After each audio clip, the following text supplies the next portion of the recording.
The quantum holotable pulsed with an eerie blue glow, casting spectral shadows across the faces of the dozen high-ranking officers gathered in the observation deck of the orbital citadel Estrellas. Outside the reinforced viewport, the vast emptiness of space stretched endlessly, punctuated by the distant shimmer of stars and the occasional flash of patrol vessels maintaining the security perimeter. The citadel itself hung in geosynchronous orbit above Nexus Prime, the capital world of the Solaris Imperium, its massive frame a testament to human ingenuity and military might. Dr. Elias Mero stood with perfect posture before the assembled brass, his lean frame rigid as the quantum simulations danced between his outstretched fingers. At 42, his dark hair was already streaked with premature silver at the temples, and fine lines had begun to etch themselves around his piercing gray eyes, the only visible signs of the pressure he had endured during 2 decades of military research. His face remained an expressionless mask as he manipulated the hologram, expanding a particular section where a series of equations scrolled past too quickly for anyone but him to comprehend. "Admirals, generals," he began, his voice calm and measured, betraying none of the significance of what he was about to reveal. "What you're witnessing is the culmination of Project Phantom. 3 days ago, we successfully deployed the first quantum phase shift warhead against an unmanned target in the Cygnus testing grounds. The simulation expanded to display a standard Imperial shield matrix, represented by a honeycomb of golden hexagons. A tiny missile approached the barrier, but instead of impacting or being deflected, it simply rippled, becoming translucent before passing through the shield entirely. Once inside, it rematerialized and detonated, the explosion consuming the target from within. A collective intake of breath swept through the room. Admiral Hargrove, the most senior officer present, leaned forward, his weathered face illuminated by the holographic display. "You've done it, Mero. You've actually done it." "Yes, sir," Elias replied, the words devoid of triumph or pride. To him, this was merely the logical conclusion of equations and experimentation, a problem solved with precision and methodology. The quantum phase technology allows our ordnance to temporarily exist in a superposition state, effectively bypassing all known defense systems by partially shifting into an adjacent quantum reality. Captain Leora Vance, seated at the far end of the table, studied Elias with undisguised skepticism. At 35, she was younger than most officers of her rank, but her reputation in field operations had earned her this seat. Her auburn hair was pulled back in a regulation bun, emphasizing the sharp angles of her face and the intensity of her green eyes. Unlike the others, she did not appear impressed, only concerned. "And what happens to the matter it passes through during this shift?" she asked, her voice cutting through the murmurs of appreciation. "Nothing exists in isolation in quantum mechanics, Dr. Mero. Every interaction leaves a trace." Elias met her gaze without emotion, though something flickered briefly in his eyes. Recognition, perhaps, of a mind that refused to be dazzled by technological marvels without understanding their implications. "A valid question, Captain," he conceded. "The passage creates what we term a tear zone, a localized region where quantum states become temporarily unstable. These zones dissipate within hours, though they can manifest unusual phenomena during their existence." Admiral Raisa Kev, a severe woman whose reputation for political maneuvering equaled her strategic brilliance, tapped her fingers against the polished table surface. Her dark eyes narrowed as she studied the simulation. "Unusual phenomena," she repeated flatly. "That's rather vague for a military briefing, Dr. Mero, especially for a weapon system you're proposing we deploy against the Celestial Accord." The mention of the Accord sent a subtle tension through the room. For nearly 30 years, the Solaris Imperium had maintained an uneasy peace with the alliance of 7 alien species collectively known as the Celestial Accord. What had begun as a territorial dispute over habitable worlds in the Orion Spur had evolved into a Cold War, with both sides amassing armaments and technology while carefully avoiding direct confrontation. The fragile balance had been maintained through mutually assured destruction until now. Elias adjusted the simulation, revealing footage from the test site. In the wake of the quantum weapon's passage, space itself seemed to shimmer, like heat waves rising from scorched earth. Occasionally, strange patterns of light would coalesce and dissipate, resembling nothing so much as synaptic firings in a neural network. These phenomena are primarily observational anomalies, Elias explained. Harmless afterimages of quantum disturbance. Harmless? Leora echoed, clearly unconvinced. Before Elias could respond, Dr. Jian Shu, his chief research partner, and perhaps his only friend, stepped forward.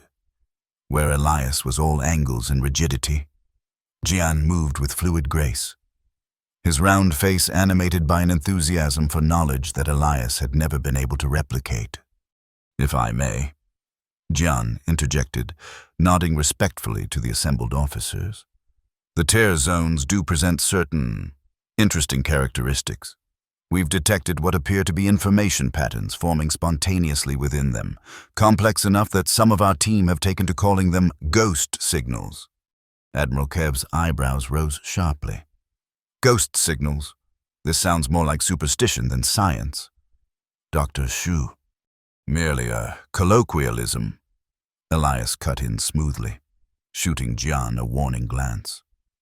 "The quantum state of particles within the tear zone can temporarily mimic organized information patterns. It's a fascinating side effect, but ultimately irrelevant to the weapon's effectiveness." Jian subsided, but not before Leora caught the significant look that passed between the two scientists. She made a mental note to pursue this later.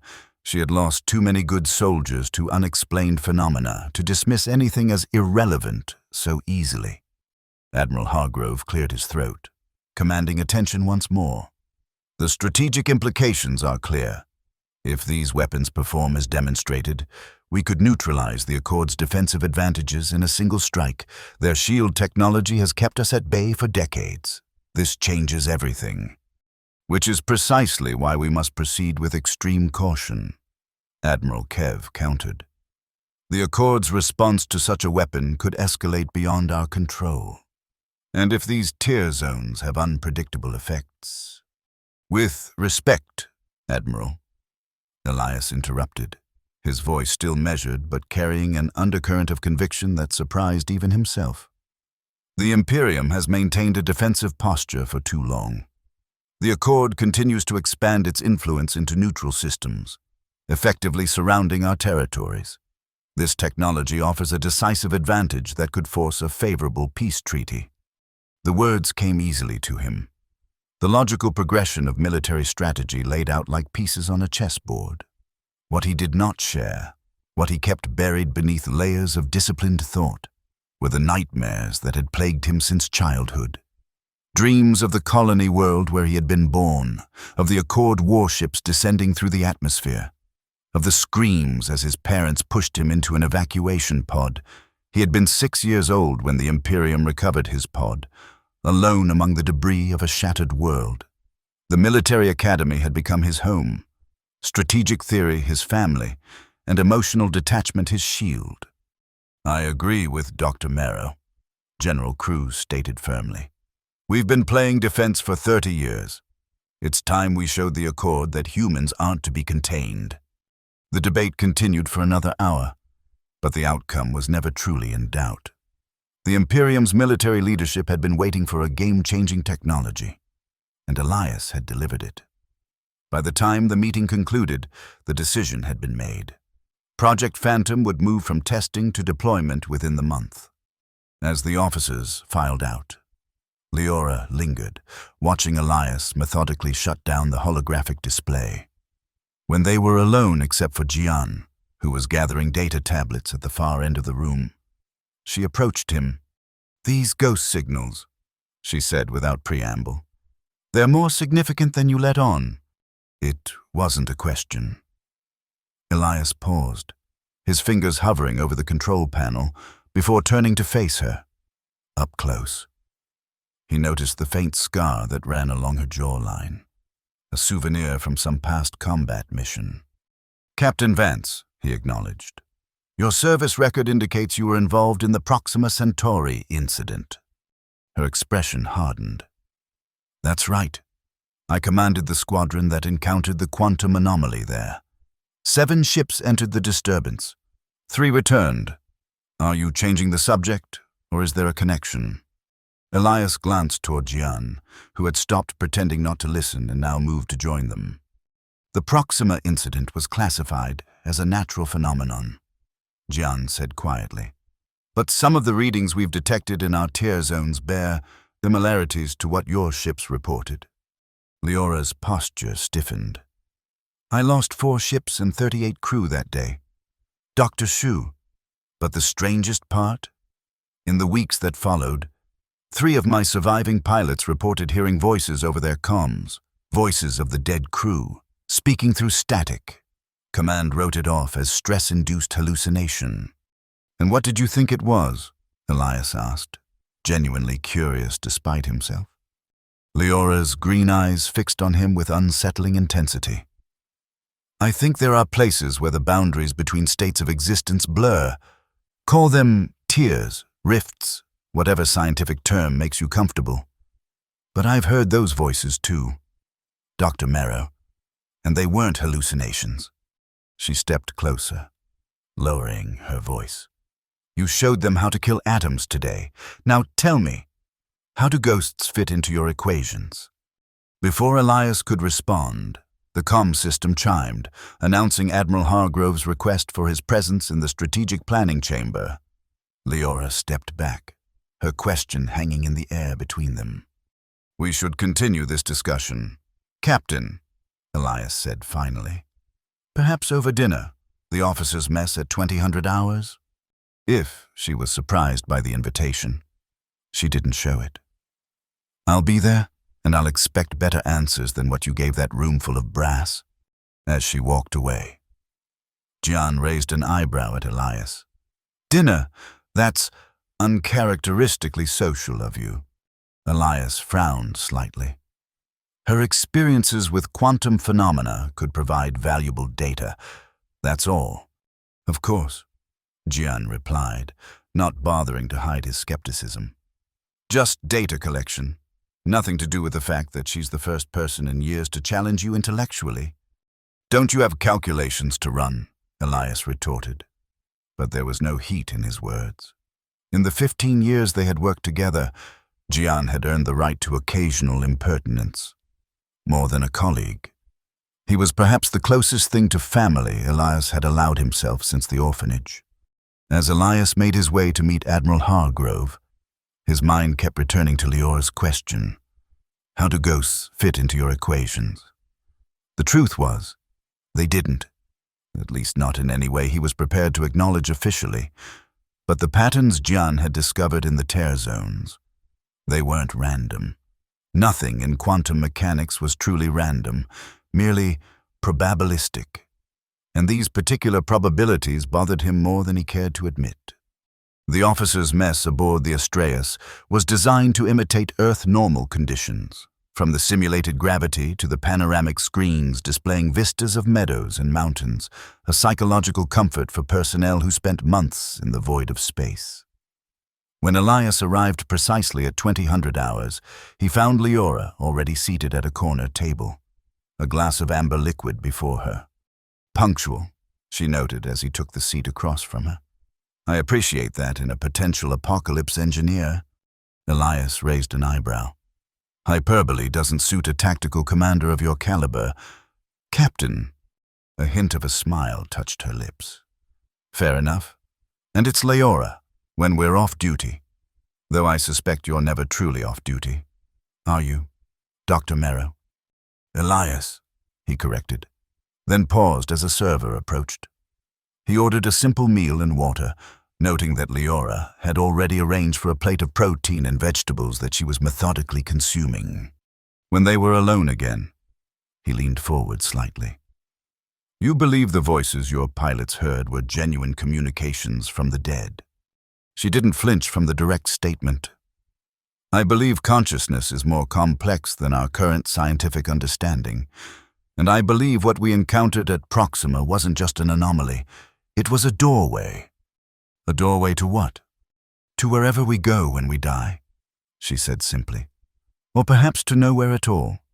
Maybe just a state of quantum flux where consciousness persists without form.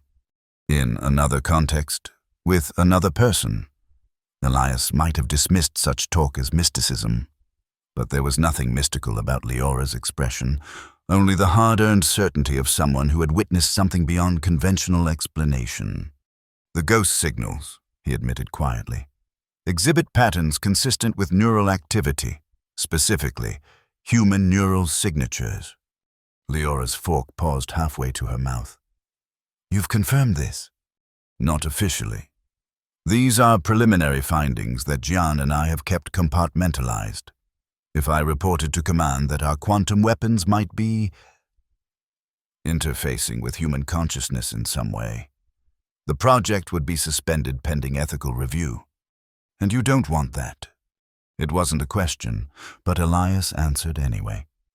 The strategic advantage is too significant to delay based on unconfirmed theories.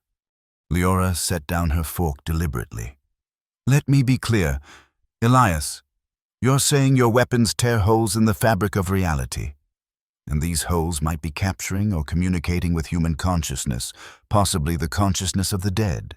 And you're proceeding anyway because it might win us the war. Put so bluntly, it sounded monstrous. Yet Elias found he couldn't refute her characterization.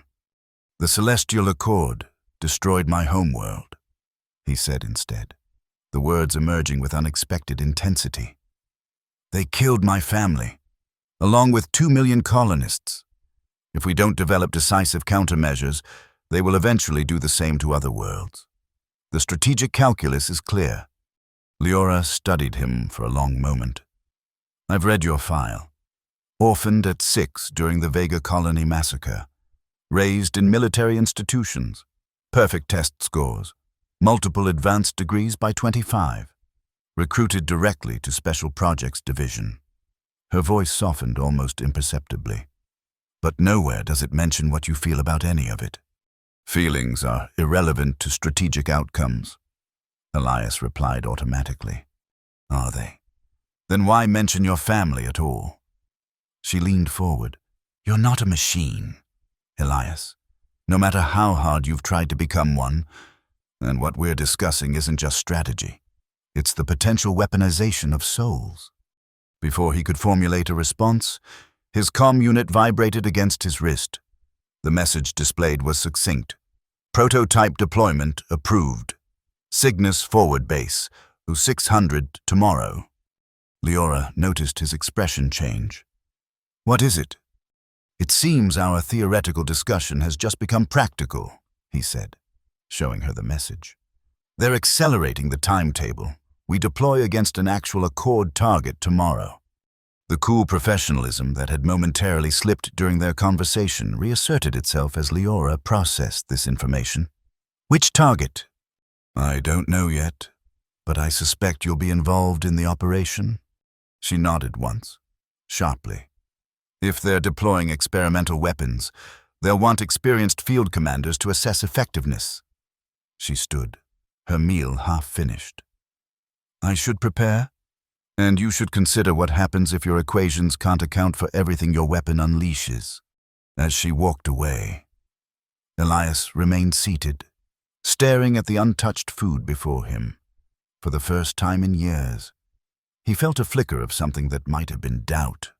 Not about the weapon's effectiveness. The science was sound, the tests conclusive. No. This doubt centered on something far more nebulous. The morality of what they were about to do.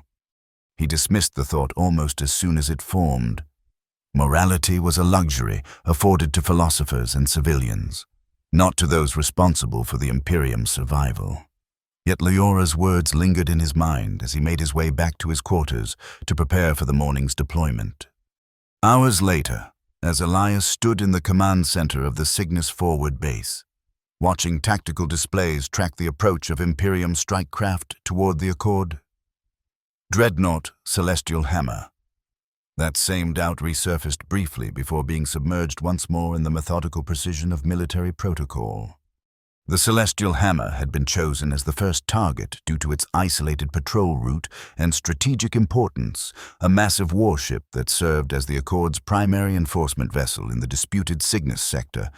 Destroying it would send an unmistakable message about the changing balance of power. Leora was indeed part of the operation, commanding the lead squadron of stealth bombers from the tactical cruiser Indomitable. Her voice came through the comm system with crystal clarity as she reported their approach to the target. Phantom Squadron in position. Accord defenses active but unaware of our presence. Awaiting final authorization for weapons release. Admiral Hargrove, who had traveled from the Astraeus to oversee the historic deployment, gave Elias a questioning look. Your weapon. Your call. Dr. Merrow. Elias met the Admiral's gaze steadily. The calculations are sound. Proceed with deployment. Hargrove nodded to the communications officer. Phantom Squadron, you are cleared hot. Weapons free. Acknowledged, Leora's voice replied. Commencing attack run. On the tactical display, the squadron of bombers emerged from stealth mode and accelerated toward the massive Accord vessel. The Dreadnought's defense systems activated immediately. Energy shields shimmering to life around its hull as point defense turrets began tracking the incoming threat. Under normal circumstances, a direct assault on such a heavily defended vessel would be suicide, but these were not normal circumstances. Quantum warheads armed and tracking, Leora reported. Release in 3, 2, 1.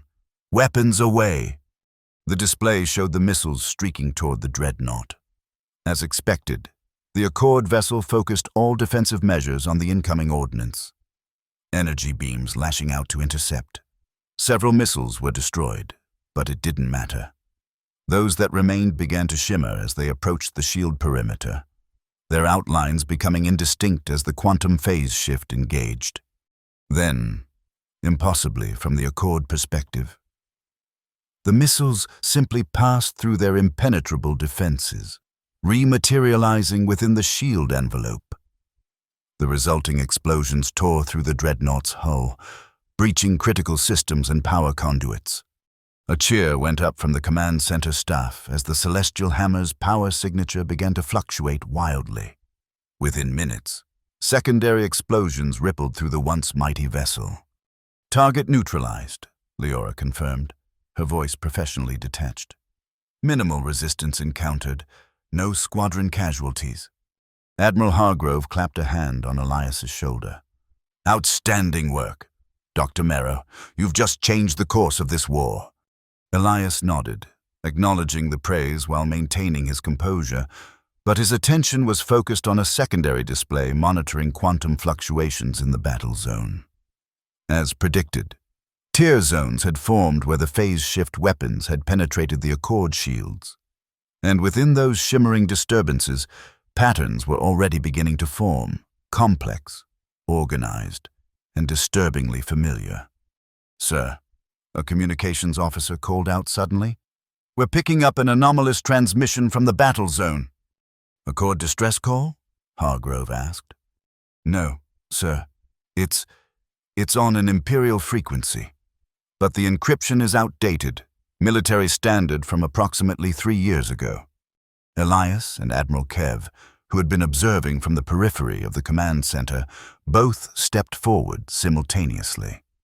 Let me hear it, Kev demanded, her usual political calculation replaced by an unexpected urgency.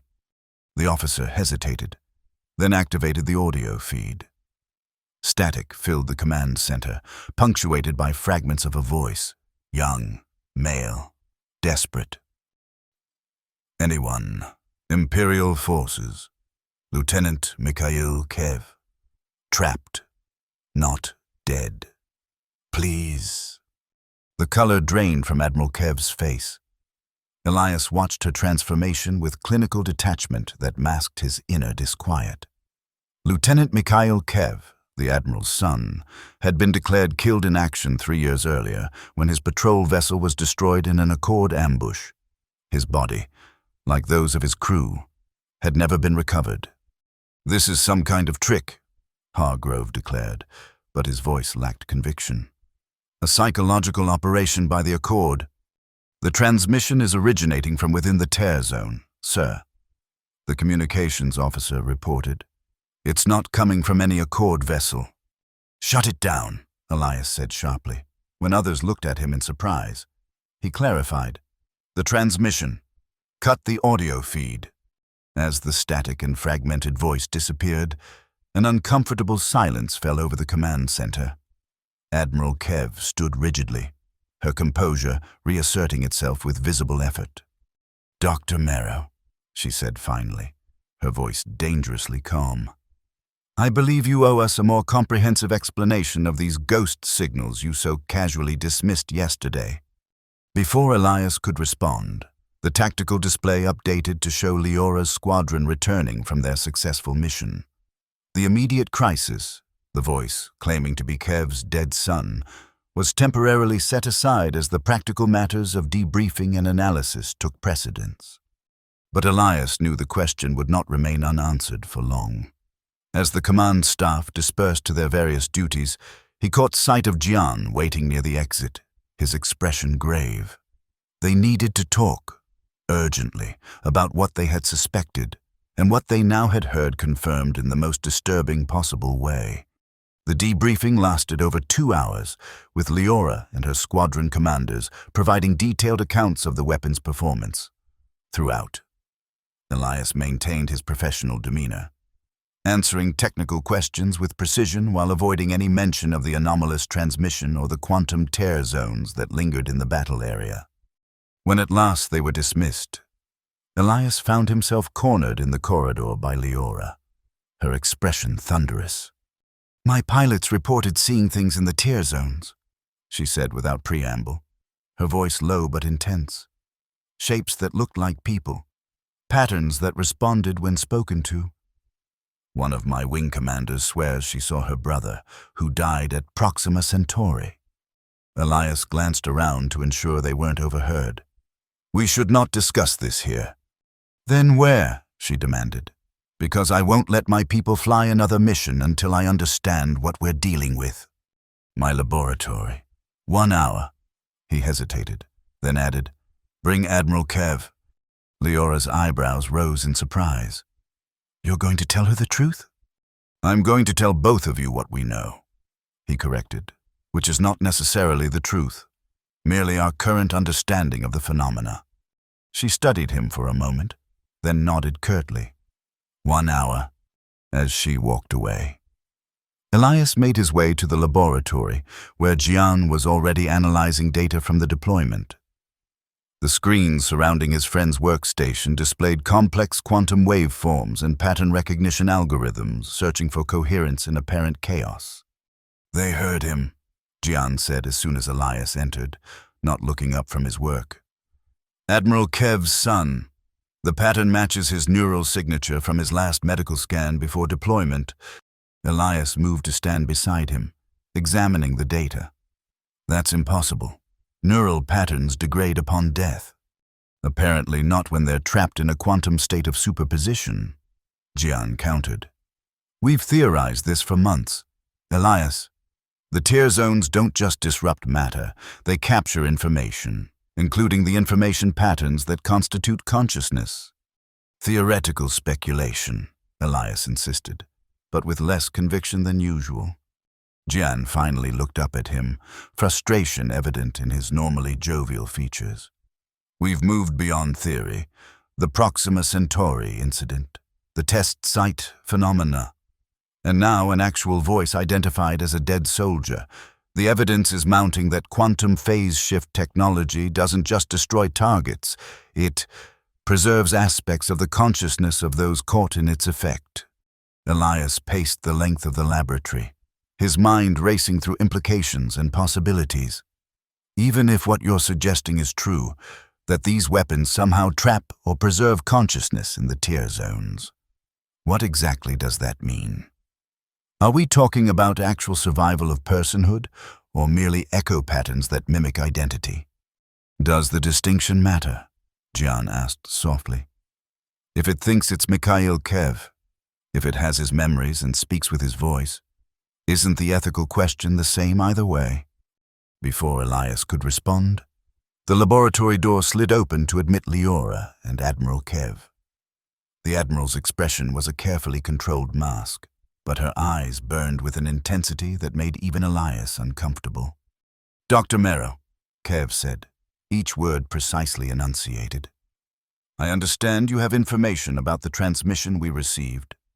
Elias straightened, meeting her gaze directly. "Admiral, what I'm about to share is speculative and has not been verified through standard scientific protocols." "I don't care about your protocols," Kev snapped. "I heard my son's voice, a son who has been dead for 3 years. Explain that." Jian stepped forward, gesturing to the screens displaying his analysis. "Admiral, we've been studying unusual phenomena associated with quantum phase shift technology since early in its development. When matter transitions between quantum states during the phase shift process, it creates what we call tear zones, regions where the normal rules of quantum mechanics become flexible." "Skip the physics lesson," Kev ordered. "What does this have to do with Mikhail?" Leora, who had been examining the data displays with a tactician's eye for pattern, answered before either scientist could. "They're saying the weapons don't just destroy, they trap. Consciousness, souls, whatever you want to call it. They get caught in these tear zones." A heavy silence fell over the laboratory. Elias watched Admiral Kev carefully, noting the minute changes in her expression as she processed this information: disbelief, anger, and finally, a desperate hope that she immediately suppressed. "You have evidence of this?" she asked finally, her voice once again the controlled tone of a senior officer. Jian gestured to one of the screens. "The voice pattern from the transmission matches Lieutenant Kev's neural signature from his last medical examination. And it's not just him. We've detected multiple organized information patterns within the tear zones that correspond to human neural activity." "How many?" Leora asked sharply. "We can't be certain," Elias admitted. "The patterns are fluid. Some appear more coherent than others. But based on our analysis of the tear zones created today, potentially dozens." Admiral Kev's composure finally cracked. "You're telling me my son, and potentially dozens of others, are trapped in some kind of quantum limbo. And you knew this might happen when you deployed the weapon. We suspected unusual information preservation might occur," Elias corrected carefully. "But we had no concrete evidence that consciousness could survive in such a state." "And now that you do have evidence," Kev pressed, "what exactly do you propose to do about it?" It was a question Elias had been asking himself since the transmission had first come through. The strategic value of the quantum weapons was undeniable. They had neutralized a major Accord vessel with minimal Imperial casualties. Yet if the cost was the eternal imprisonment of consciousness— "Further research is clearly needed," he began. But Kev cut him off with a dismissive gesture. "Research, while my son is trapped in whatever hell you've created?" She turned to Leora. "Captain Vance, you encountered something similar at Proxima Centauri. What's your assessment?" Leora considered her words carefully. "At Proxima, we had no context for what we experienced. Now we do. If these tear zones are preserving consciousness, then we need to understand whether that preservation is benign or torturous." "And how do you propose we determine that?" Kev demanded. "We need to communicate with them," Jian suggested. "Establish a more stable connection than random transmissions." Elias found himself nodding in agreement. A focused quantum receiver tuned to the specific frequency of the tear zones might allow for more coherent communication. "How long would it take to develop such a device?" Leora asked. "A few days, perhaps." Jian estimated, "We've already been working on similar technology to study the ghost signals." Admiral Kev straightened, her decision made. You have 48 hours. Doctors. I want to speak to my son, or whatever remains of him. And, she added, her gaze boring into Elias, I expect a full report on my desk explaining exactly what you knew about these effects before deployment, and why you chose to conceal that information from command. With that, she turned and left the laboratory, her rigid posture betraying the emotional storm beneath her professional exterior. When the door closed behind her, Leora sighed heavily. You've made a powerful enemy, Elias. I've made a career of political neutrality, he replied. The data was inconclusive, and the strategic imperative was clear. Was it? Leora challenged. Or did you simply want to see your creation deployed, regardless of consequences? The accusation stung more than Elias expected. I wanted to end a war that has claimed millions of lives, by potentially condemning others to a fate worse than death? She shook her head. You need to consider the possibility that your perfect equations have created something monstrous. With that, she too departed, leaving Elias and Jian alone with their data and the growing weight of their discovery. She's not entirely wrong, Jian said quietly after a moment. We did prioritize deployment over fully understanding the implications.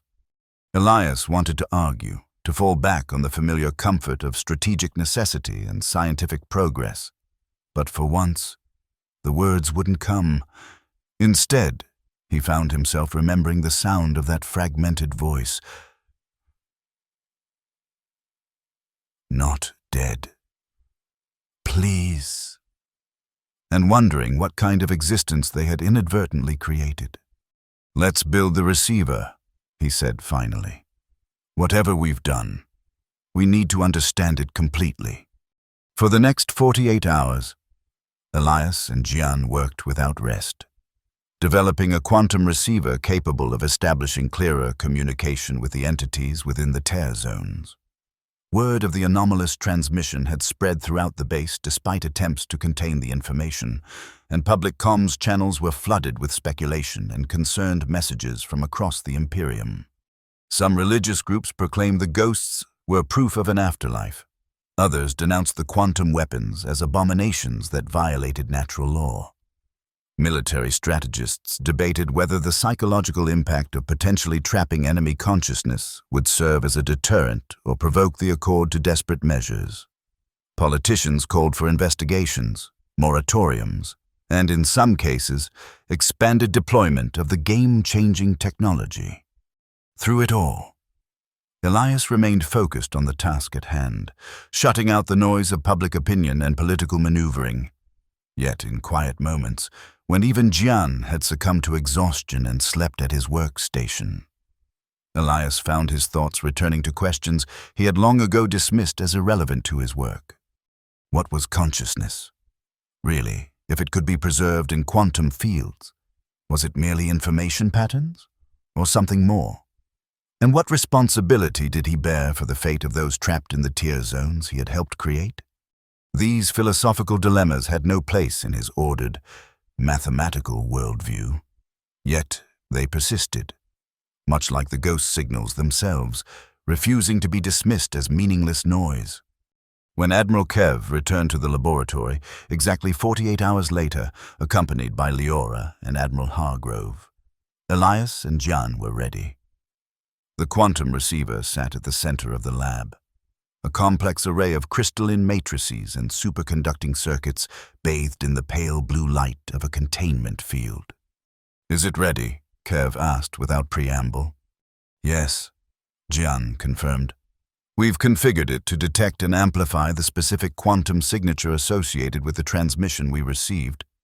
Admiral Hargrove frowned, clearly uncomfortable with the entire situation. I want it noted that I consider this investigation a secondary priority to the continued development and deployment of the quantum weapons. The strategic advantage they provide is too significant to delay based on unusual side effects. Unusual side effects? Kev repeated incredulously. We're talking about the potential imprisonment of human consciousness, Admiral. We're talking about winning a war, Hargrove countered. Dr. Merrow, proceed with the demonstration. Elias hesitated, glancing between the two admirals. For the first time in his career, he found himself caught in a political conflict that couldn't be resolved through pure logic or scientific evidence. Leora, noticing his hesitation, stepped forward. "Perhaps we should focus on establishing communication first, and debate the implications afterward, based on what we learn. We can make more informed decisions." It was a reasonable compromise, and Elias nodded gratefully. "Captain Vance is correct. Let's proceed with the communication attempt." He activated the receiver, and the crystalline matrices began to pulse with increasing frequency. A holographic display materialized above the device, showing a three-dimensional representation of the quantum field they were attempting to access. At first, there was nothing but static, visual noise in the hologram and auditory interference through the lab's speaker system. Then, gradually, patterns began to emerge. The visual static coalesced into vague, humanoid shapes that shifted and blurred at the edges. The audio cleared enough to distinguish words among the distortion. "Hear me. Imperial Command. Lieutenant Mikhail Kev. Not alone here. Many of us." Admiral Kev stepped forward, her face pale but composed. "Mikhail, this is Admiral Kev, your mother. Can you hear me?" The patterns in the hologram surged, as if responding to her voice. The audio became momentarily clearer. "Mother, is that... We thought no one could... We've been trying to reach. So many here. Accord soldiers too, all trapped after the battles." "How is this possible?" Hargrove whispered, his strategic concerns temporarily forgotten in the face of this apparent communication with the dead. Jian answered, his voice low and reverent. "The quantum state allows information patterns, including those that constitute consciousness, to persist without physical form. They exist in a superposition, neither fully here nor fully elsewhere." "Mikhail," Admiral Kev continued, visibly struggling to maintain her composure. "What is it like, where you are?" The reply came in fragments, portions lost to static and distortion. "Like dreaming, can see each other, move between no bodies, but still ourselves. Recent arrivals, say, weapons that phase through shields, creating more tears, more of us here every day." Elias felt a chill run through him at these words. If Mikhail was correct, each deployment of the quantum weapons was potentially trapping more consciousness within the tear zones, both Imperial and Accord. "Can you leave this state?" Leora asked, stepping closer to the hologram. "Is there a way out?" The patterns shifted again, becoming momentarily clearer before fragmenting. Some fade away eventually. Move on to somewhere else.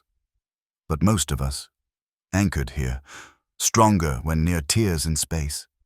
Please, find a way to... The transmission suddenly destabilized, the patterns dispersing into chaos before the receiver overloaded with a shower of sparks. Jian quickly shut down the system, preventing further damage. A heavy silence fell over the laboratory. Admiral Kev stood motionless, staring at the now inactive receiver, her expression unreadable. Admiral Hargrove had backed away, visibly disturbed by what they had witnessed. Leora was watching Elias, waiting for his reaction.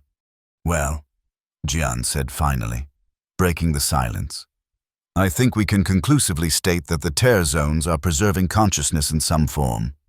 This changes everything," Admiral Kev said softly. "We cannot continue to deploy weapons that condemn souls to this limbo." Hargrove shook his head. "One transmission from an unverified source is hardly conclusive evidence. This could still be an Accord psychological operation. Originating from inside a quantum field that we created?" Leora challenged. "That seems unlikely." "Admiral."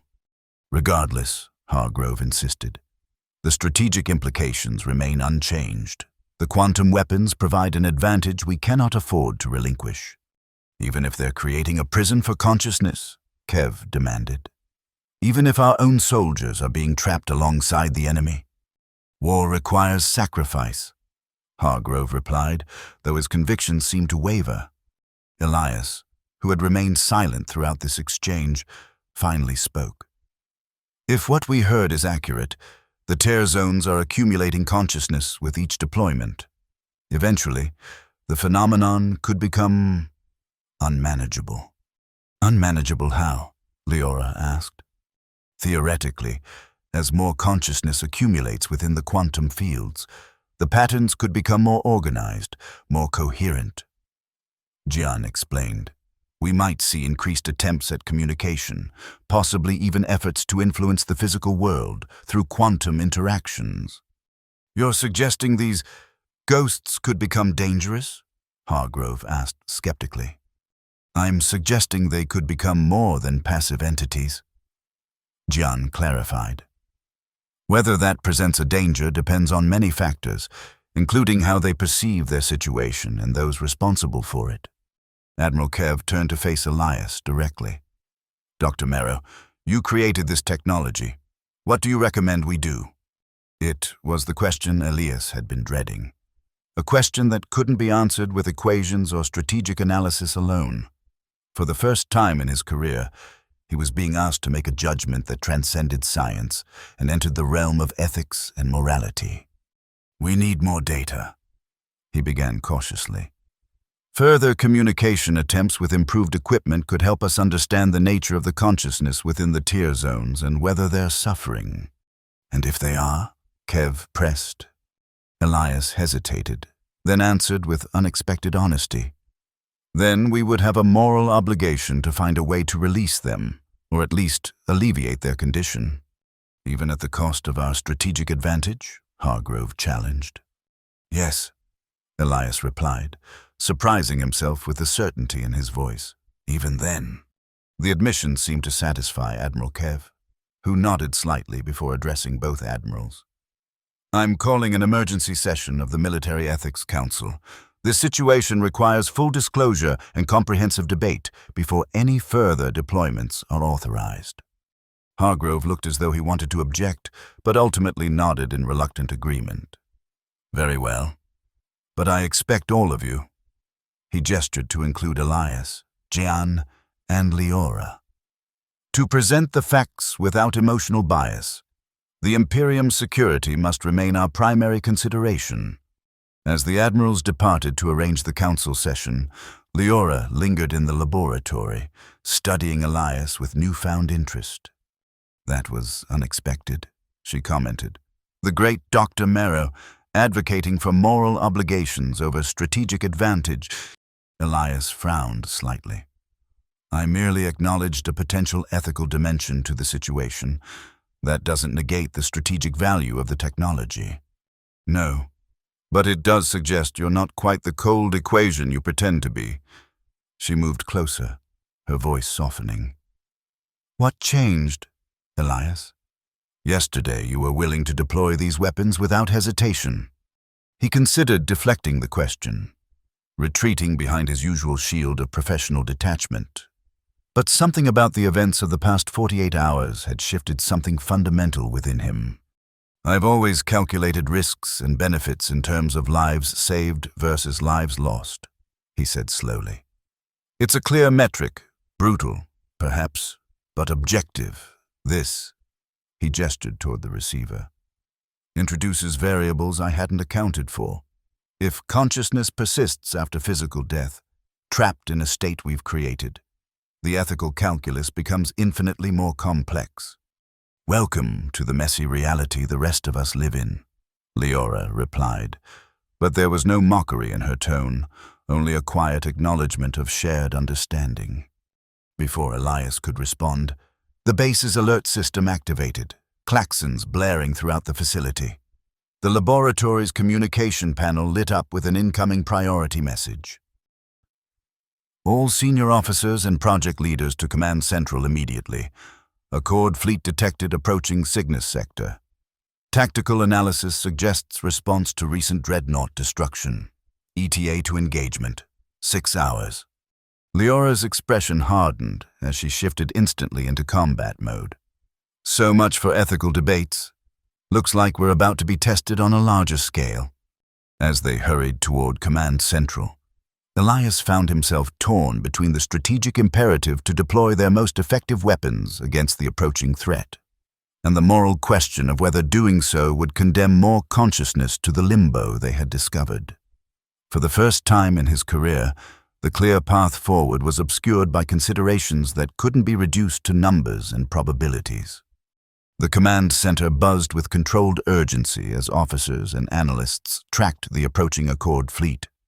Initial scans indicated a force significantly larger than any previously encountered in the sector.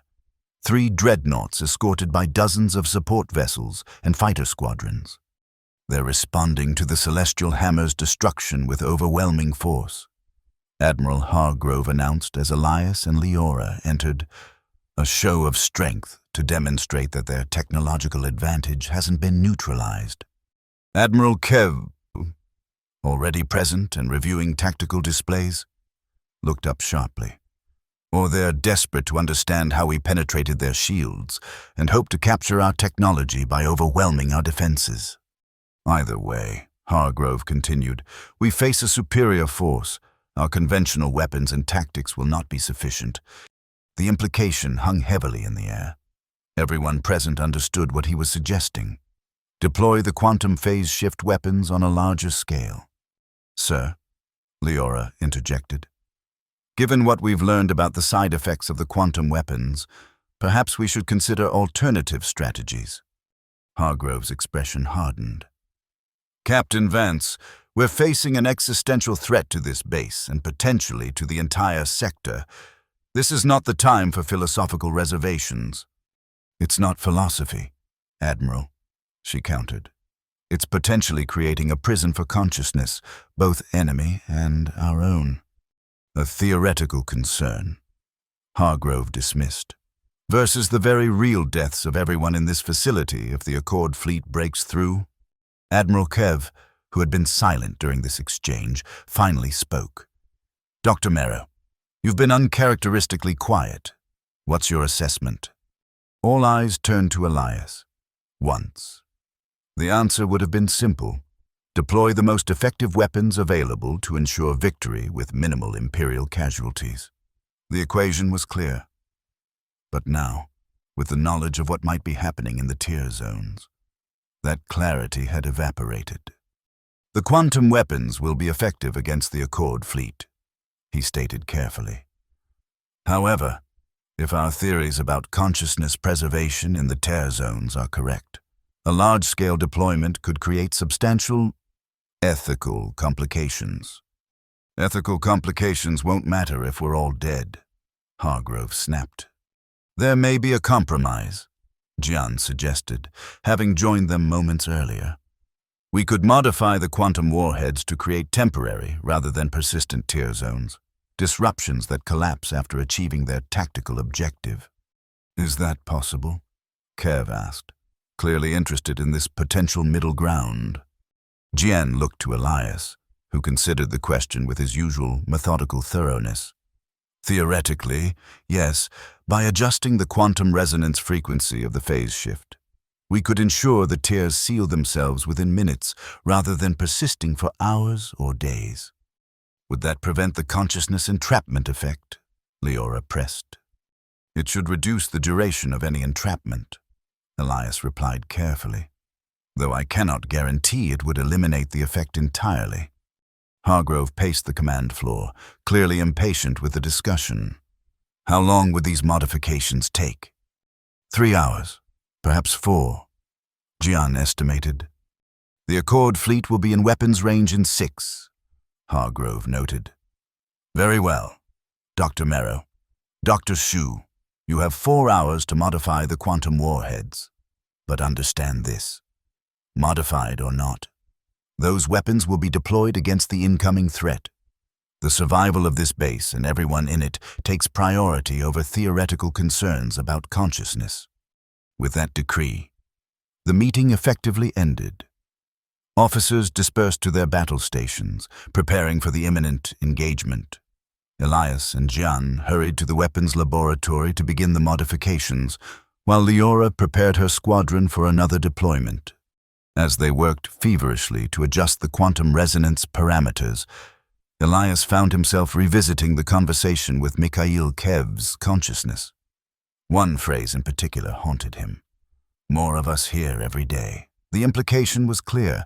The tear zones were accumulating consciousness, creating a growing population of disembodied minds trapped in quantum limbo. What would happen if they deployed dozens of quantum weapons against a fleet containing thousands of Accord crew members? How many more would join those already trapped? And what kind of existence were they condemned to? These questions had no place in the precise world of quantum mechanics and military strategy that had defined Elias's life. Yet, they refused to be dismissed, growing more insistent as the hours passed and the deployment time approached. When Leora entered the laboratory 3.5 hours later, Elias and Jian were making final adjustments to the modified warheads. "Status report?" she asked, already dressed in her flight suit, ready to lead the squadron. "We've adjusted the quantum resonance to create self-collapsing tear zones," Jian explained. "Based on our simulations, the tears should seal themselves within approximately 8 minutes of formation." "And the consciousness effect?" Elias straightened from his work, meeting her gaze directly. "Any consciousness caught in the tear zones would theoretically be released when the zones collapse. However, she prompted when he hesitated. "We don't know where they would be released to," he admitted. "Whether they would simply cease to exist or transition to whatever state naturally follows physical death." Leora absorbed this information with a thoughtful nod. "So we're no longer creating eternal prisons, just temporary holding cells before final judgment." "A crude but not entirely an accurate analogy," Elias conceded. She studied him for a moment longer, then asked quietly, "Will it ease your conscience?" "Elias?" The question caught him off guard. "My conscience is not relevant to the tactical situation, isn't it? You've been modifying these weapons for hours to address an ethical concern that you claimed yesterday didn't matter." She stepped closer, lowering her voice. "It's all right to admit you care about the consequences of what you've created." Before he could formulate a response, the base alert system sounded again. "All squadron commanders to flight deck. Accord fleet approaching weapons range. Deployment in 30 minutes. Leora straightened, professional mask sliding back into place. "That's my cue. Are the warheads ready?" "Yes," Jian confirmed, gesturing to the rack of modified weapons. "They'll be loaded onto your bombers immediately." She nodded, then turned to leave. At the door, she paused and looked back at Elias. "For what it's worth, I think you made the right choice, trying to find a balance between necessity and morality." After she left, Jian gave Elias a curious look. "She's quite remarkable, isn't she?" "She's a capable officer," Elias replied neutrally. "That's not what I meant, and you know it." Jian shook his head with a hint of amusement. "For someone so brilliant, you can be remarkably obtuse about certain things." Elias chose not to respond to this observation, instead focusing on finalizing the weapon modifications. Yet, as they completed their work and made their way to the command center to observe the deployment, he found himself unusually concerned for Leora's safety in the coming battle. The command center was a study in controlled chaos as officers coordinated the defense against the approaching Accord fleet. Tactical displays showed the Imperial forces arrayed to meet the threat. Several cruisers, numerous fighter squadrons, and the modified bombers under Leora's command. Admiral Hargrove stood at the central command station, issuing orders with calm authority. Admiral Kev observed from a secondary console, her expression grim but resolved. Elias took his place beside Jian at the quantum monitoring station, where they would track the formation and collapse of the tear zones created by their modified weapons. "Phantom Squadron launching," came the announcement as Leora's bombers departed the flight deck. "All ships, Maintain defensive positions until quantum strike is confirmed effective. On the main tactical display, the Accord fleet's formation became visible. 3 massive dreadnoughts in a triangular pattern, surrounded by layers of support vessels. Their approach was methodical, clearly anticipating conventional Imperial tactics. "They don't know what's coming," Hargrove observed with grim satisfaction. "Even after losing the Celestial Hammer, they don't believe we can penetrate their shields at range. Or they're counting on it," Kev countered. "Setting a trap to capture our technology." "Either way," Hargrove replied, "they're about to face a rude awakening. Phantom Squadron, you are cleared to engage primary targets. Weapons free." "Acknowledged." Leora's voice came through, steady and focused. "Commencing attack run on Dreadnought Alpha."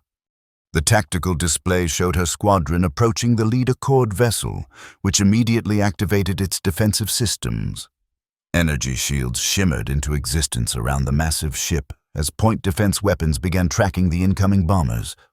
"Quantum warheads armed," Leora reported.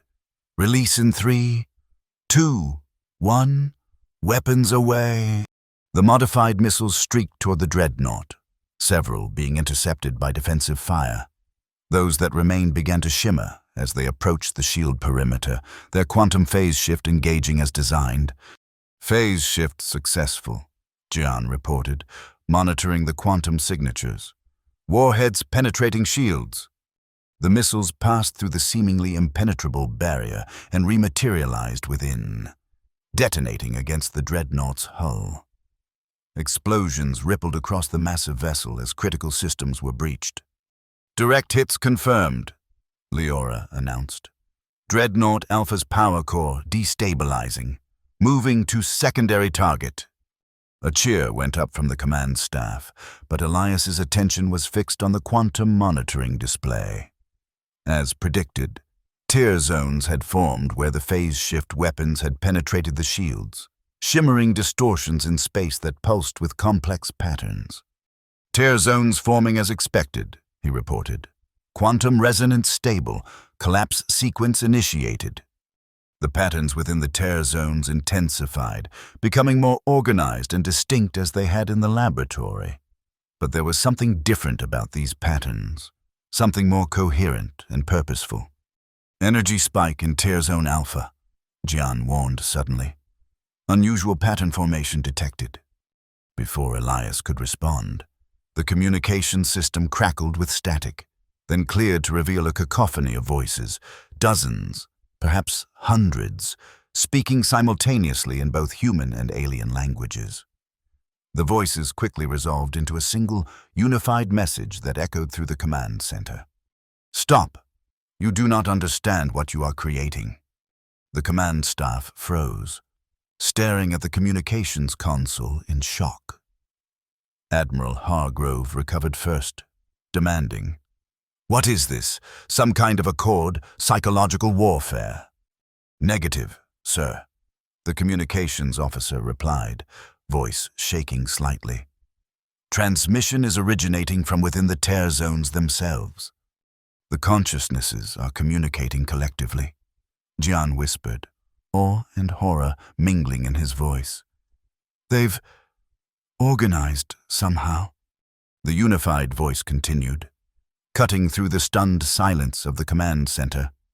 "Each weapon creates a prison. Each death adds to our number. We are Legion now. Human, Accord, united in this half-existence. You must cease." Admiral Kev stepped forward, addressing the voice directly. "This is Admiral Raisa Kev of the Solaris Imperium. Who am I speaking with?" "We are many. Your son is among us. All those lost in the quantum fields are here. We cannot escape unless the tears are healed." "The modifications," Elias interjected. "The tear zones should collapse within minutes, releasing the trapped consciousness." "Temporary collapse does not free us," the voice responded, somehow hearing Elias despite not being directly addressed. "It merely shifts us to the next tier. We remain bound to these fields until all tiers are permanently sealed." On the tactical displays, Leora's squadron had moved to engage the second dreadnought, releasing another volley of quantum warheads. As they penetrated the shields and detonated, new tier zones formed in the battle space. "More join us," the voice announced. "The Accord crew, your pilots whose vessels were destroyed, all come to this realm between realms." A new voice cut through on the squadron channel, one of Leora's wing commanders. "Captain Vance, I'm seeing people in the tier zones. They're reaching out to us, trying to communicate." "Steady. Talon 2, Leora responded, her voice tense but controlled. "Maintain formation and continue the mission." "But Captain, the transmission cut off abruptly as the fighter disappeared from tactical sensors. "Talon 2 lost," another pilot reported grimly. "Accord point defense scored a direct hit. All join us." The collective voice intoned, "Your fallen pilot now understands. Soon you all will understand." Admiral Hargrove had heard enough. "Shut down that transmission," he ordered, "and continue the attack as planned. We will not be deterred by this phenomenon." "Sir," Elias objected, stepping forward. "If what they're saying is true, each deployment is trapping more consciousness in these tear zones. We need to reconsider our approach. We need to win this battle, Dr. Merrow." Hargrove snapped. "Philosophical debates can wait until the Accord fleet is neutralized." The tactical situation was indeed precarious. Despite the effectiveness of the quantum weapons against the dreadnoughts, the Imperial forces were taking heavy losses from the supporting Accord vessels. Leora's squadron had been reduced to half strength, and one of the Imperial cruisers was reporting critical damage. Yet the implications of what they were hearing couldn't be ignored.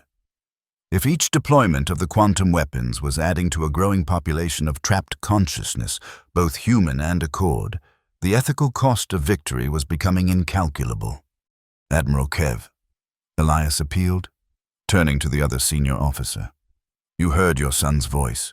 You know this is real. We cannot continue to condemn more beings to this fate." Kev's expression was torn between military duty and maternal anguish. "What alternative do you suggest, Doctor? Surrender to the Accord? Allow them to destroy this base and everyone in it?" It was a valid question, and one Elias had no immediate answer for. The strategic situation demanded the use of their most effective weapons, yet the moral implications of that use had become impossible to ignore. As if sensing his internal conflict, the collective voice spoke again. "There is another way. The quantum core that powers your weapons, it can be reconfigured. Dr. Merrow knows how." All eyes turned to Elias, who frowned in confusion. "Reconfigured how?" "To collapse all tier zones simultaneously. To free those trapped. To end this cycle of imprisonment." Jian's eyes widened in sudden understanding. "The resonance cascade," he whispered. "If we inverted the quantum core's phase polarity and triggered a controlled overload, it would generate a counter-frequency that could theoretically collapse all existing tier zones." Elias finished, the scientific implications unfolding rapidly in his mind. "But the core is integrated into the weapons system. Triggering such a cascade would render the quantum weapons useless," Admiral Hargrove concluded, his expression darkening. "Absolutely not. I will not sacrifice our strategic advantage in the middle of a battle."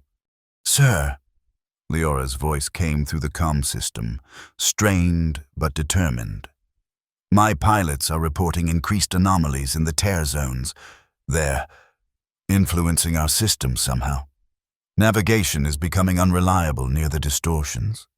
As if to confirm her report, the tactical displays flickered, showing momentary ghost images of vessels that weren't there. Shadow fleets moving through the battle space alongside the physical ships.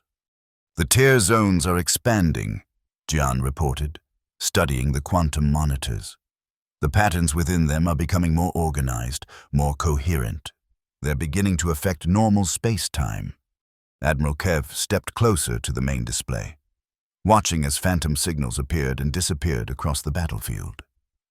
What happens if we continue? If we create more tear zones, trap more consciousness within them? Theoretically, Elias considered the question with scientific detachment that belied his growing unease.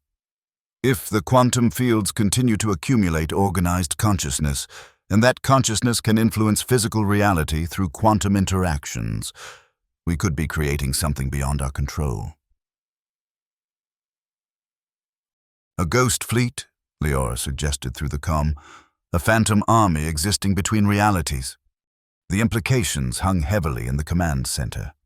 They had created weapons that not only killed, but potentially preserved the consciousness of the dead in a state of eternal limbo. Consciousness that was now demonstrating the ability to communicate, organize, and even influence the physical world. Admiral Hargrove paced the command floor, clearly struggling with the decision before him. Even if what you're saying is true, Dr. Marrow, how does sacrificing our quantum advantage help us survive this battle? The Accord fleet will still destroy us. They will not, the collective voice stated. We have reached consensus, Accord and human alike. We desire only release. If you end this imprisonment, we will ensure safe passage. How? Hargrove demanded skeptically. How could you possibly guarantee that? We exist in both realities now. We can influence, communicate, guide, show the Accord what we have learned, that this war traps all souls in limbo. Admiral Kev stepped forward decisively.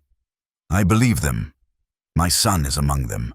I will not condemn him or any others to eternal imprisonment for tactical advantage. This is mutiny, Admiral, Hargrove warned. This is humanity, she countered. Dr. Marrow, can you reconfigure the quantum core as they suggest? Elias hesitated, caught between lifelong military discipline and the growing certainty that continuing on their current path would create something monstrous. In that moment of hesitation, he found himself remembering his childhood, the lost colony, his parents' sacrifice, the years of emotional detachment that had followed. He had dedicated his life to developing weapons that would protect the Imperium, never questioning whether there were lines that should not be crossed. Now he faced such a line, and the choice before him was stark.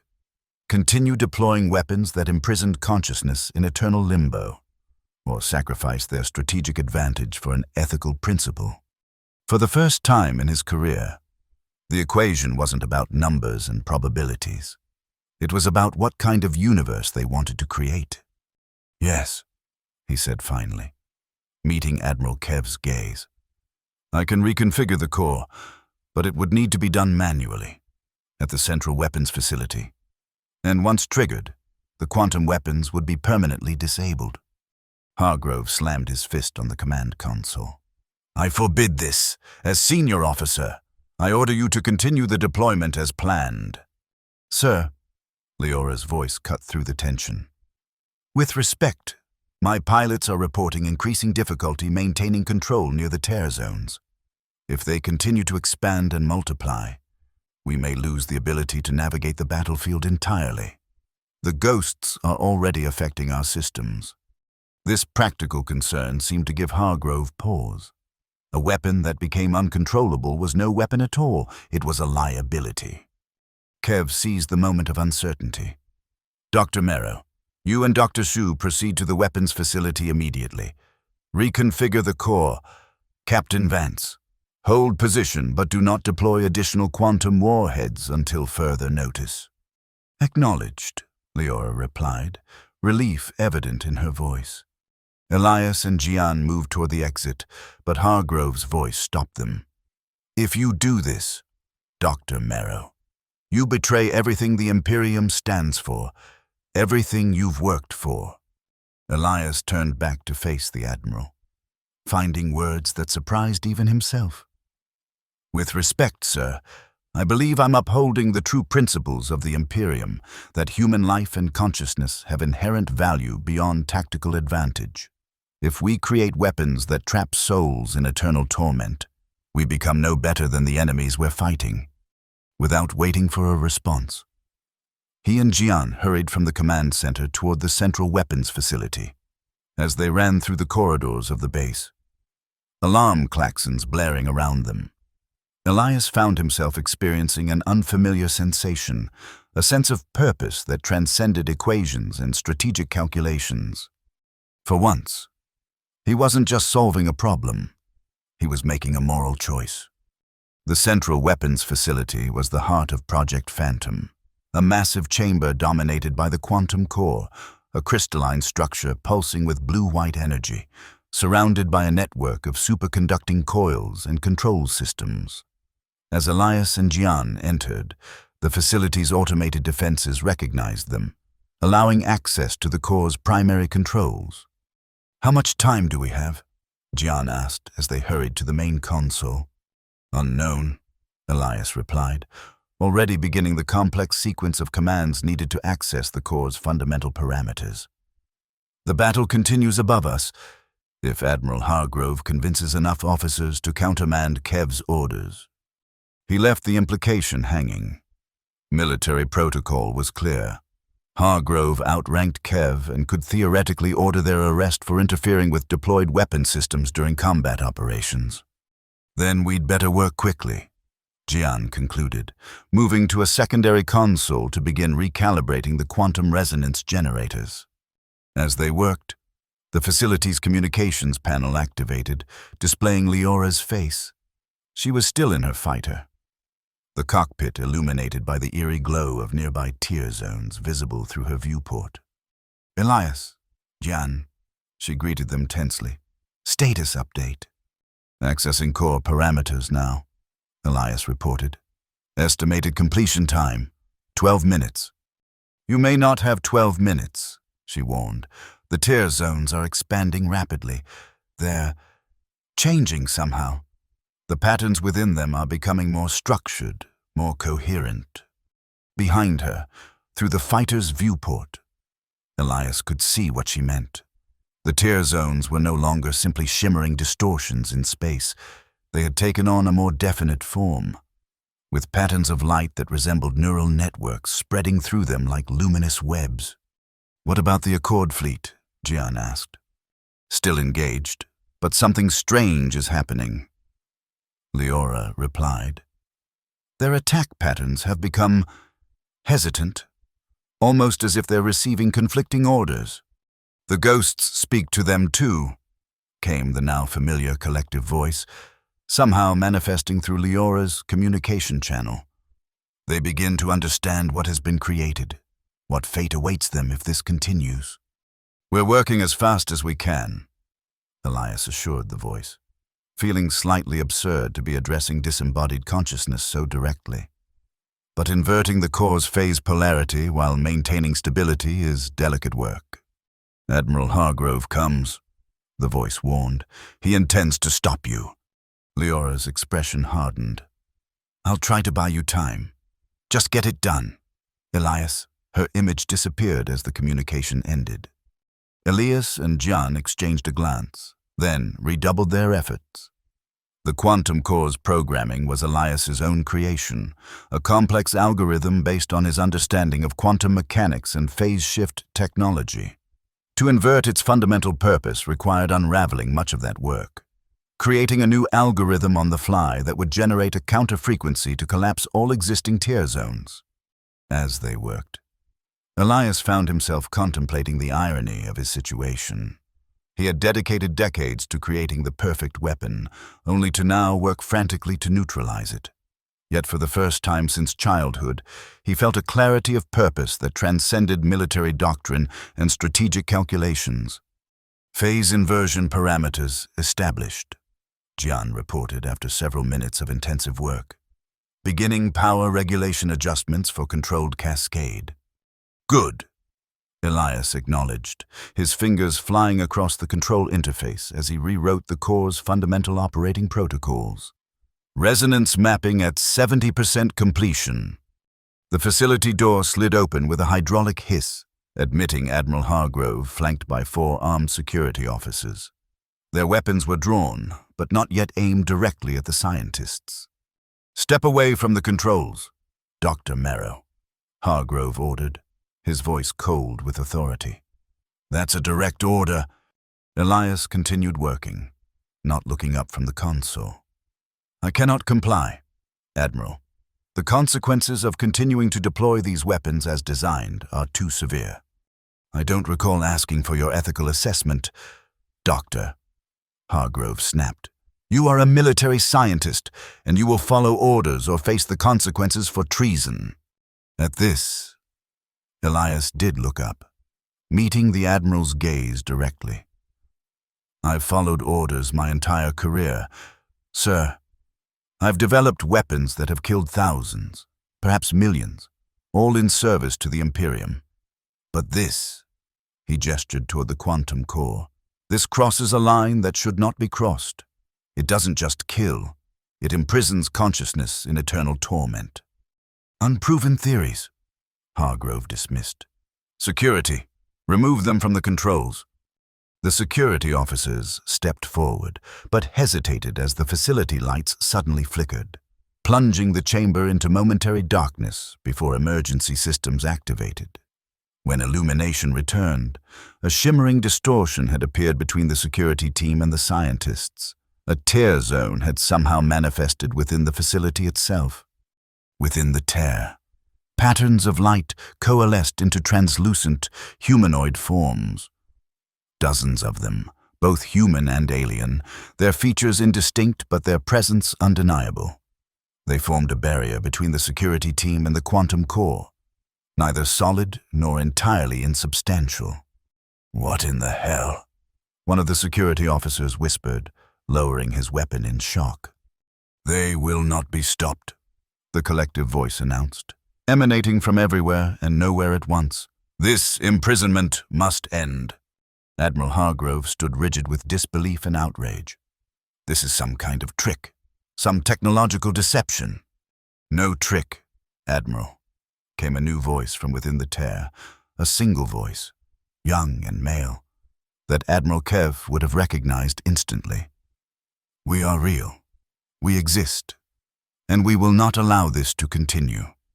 The security officers backed away, clearly unwilling to engage with the apparitions before them. Hargrove stood his ground, but his authority was rapidly eroding in the face of the inexplicable. Resonance mapping complete, Gian reported quietly to Elias, who nodded without taking his eyes from the confrontation before them. Final phase initiating, Elias confirmed, entering the command sequence that would trigger the controlled cascade. Quantum core reconfiguration in 3, 2, 1. The crystalline structure at the center of the facility pulsed with increasing intensity, its blue-white energy shifting gradually toward violet as the phase inversion took hold. The tear zone within the chamber seemed to respond to the changing frequency, the apparitions within it becoming more defined, more present, as if being drawn toward a focal point. What have you done? Hargrove demanded, his voice barely audible over the rising hum of the quantum core. Created a counter-frequency, Elias explained, monitoring the cascade parameters with intense focus. It will collapse all existing tear zones simultaneously, releasing the consciousness trapped within them. And destroy our tactical advantage, Hargrove shouted. Some prices are too high, Admiral, Elias replied quietly, even for victory. The core's resonance reached critical frequency, emitting a pulse of energy that swept outward through the facility and beyond, invisible but profound in its effects. Throughout the battle zone above, tear zones began to destabilize, their boundaries fluctuating wildly before collapsing inward. In the command center, Admiral Kev watched the quantum monitoring displays as tear zone after tear zone disappeared from sensors. The phantom signals that had haunted the tactical displays vanished, leaving only the physical reality of the opposing fleets. But something unexpected was happening among the Accord vessels. Their attack patterns had ceased entirely, their formation shifting from offensive to defensive posture. Communications intercepts indicated confused exchanges between Accord commanders, references to visitations and warnings from the beyond. Meanwhile, in the weapons facility, the apparitions within the tear zone were changing.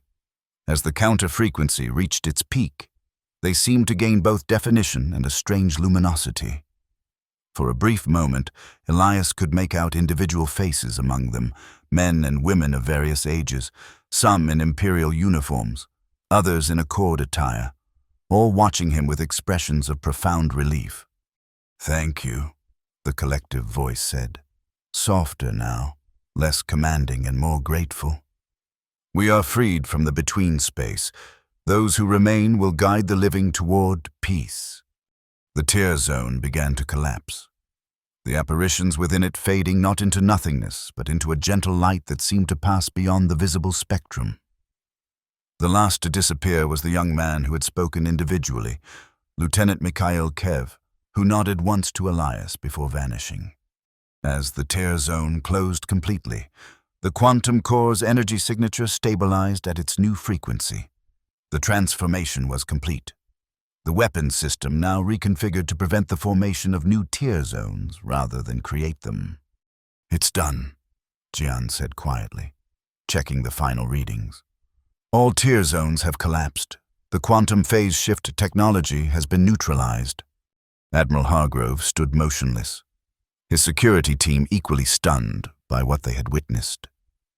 When he finally spoke, the cold authority had drained from his voice, replaced by a subdued uncertainty. "You will face a court-martial for this, Dr. Merrow." "I understand, sir," Elias replied, accepting the consequence without resistance. Before Hargrove could respond, the facility's communication system activated, displaying Admiral Kev's face. Her expression held an unusual mixture of emotions, grief, relief, and something approaching peace, and "Admiral Hargrove, Dr. Merrow," she acknowledged them both. "The situation has changed. The Accord fleet has ceased offensive operations and is requesting communication channels. They're asking for a ceasefire and immediate peace talks." Hargrove frowned in disbelief. "A trick. They wouldn't abandon their tactical advantage so easily. They claim to have received messages from their fallen crew members." Kev continued, her voice carefully neutral. "Warnings about the consequences of continuing this conflict. They seem quite shaken." "As are we all," Hargrove admitted reluctantly.